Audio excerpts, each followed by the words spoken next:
人俾咗大肥仔1包美金，用作交易神經毒劑，但係大肥仔嫌少，下一秒佢就吐血身亡。黑衣人槍殺咗佢個手下，然後火燒現場。Hello， 大家好，我係肉燥飯。今日我要介紹嘅電影係《隨身危機》。男主角係一名機場海關，曾經報考過警察，但係因為隱瞞爹哋嘅犯罪記錄而無法被警校取錄。從此佢逐漸變得消極，返工經常遲到。同年入職嘅同事已經升職咗2次，而男主角就1次都冇。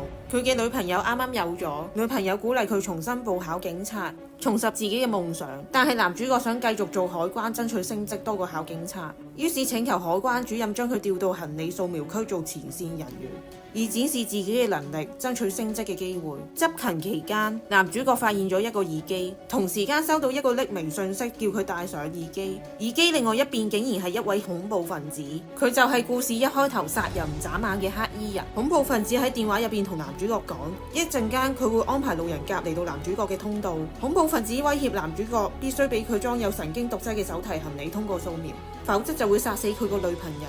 呢個路人甲亦都係俾恐怖分子威脅嘅人。恐怖分子正喺度挾持佢嘅老公。恐怖分子安排同黨負責暗地裏監視男主角嘅一舉一動。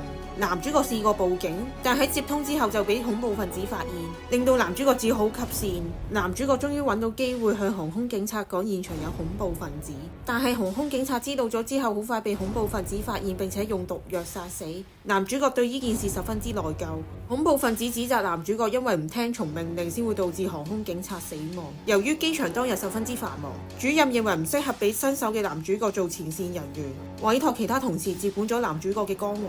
但係恐怖分子威脅男主角要採取任何手段返回崗位，再次強調如果佢做唔到嘅話，就會即刻殺死佢個女朋友。無奈之下，男主角陷害佢嘅同事，趁住同事唔留意嘅情況之下，將佢本身嘅咖啡換成含有酒精嘅咖啡，令到主任以為同事喺執勤期間飲酒，所以即刻炒咗佢。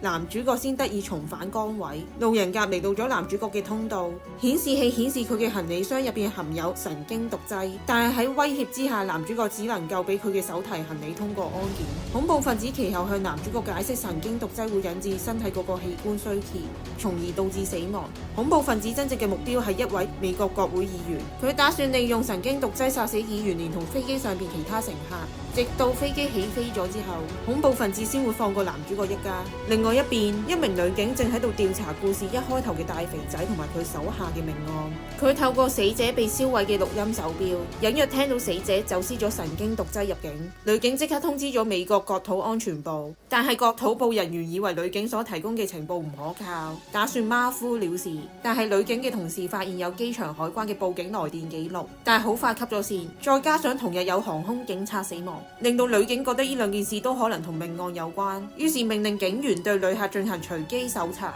男主角暗地裏將路人甲加入需要進一步搜查嘅名單入邊。恐怖分子察覺到男主角嘅舉動，威脅男主角必須俾路人甲通過，但係男主角唔想繼續就範。恐怖分子嘅同黨於是用狙擊槍瞄準男主角嘅女朋友，男主角只能夠再次妥協。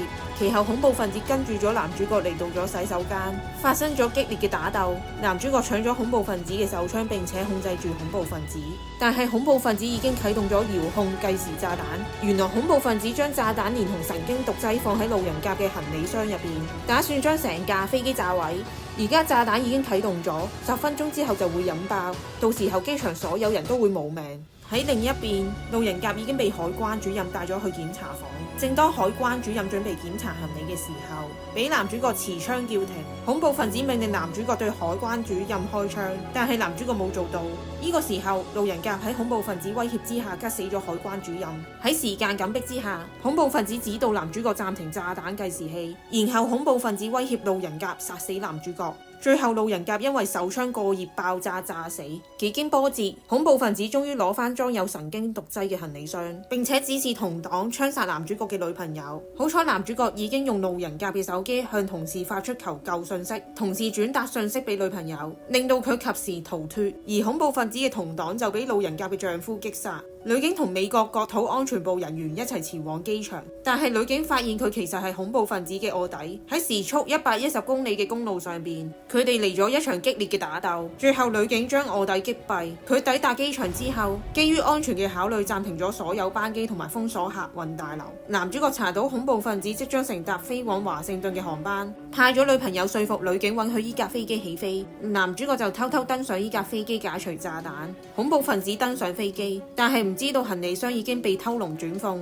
男主角已經將炸彈換到另外一個外形相似但係較大嘅行李箱入邊，令到恐怖分子無法將行李箱放入座位上方嘅行李櫃入邊，被迫要將行李箱寄艙。男主角潛入貨倉拆除炸彈嘅過程之中，恐怖分子發現異常，於是進入貨倉發現咗男主角。最後經過一番搏鬥之後，男主角將恐怖分子連同打碎咗嘅神經毒劑一同鎖喺一個密封嘅冷藏櫃入邊，將佢毒死，令到飛機可以安全返航。故事最後，1年之後嘅男主角成為咗警察，同屋企人一齊出國旅行。電影就此結束。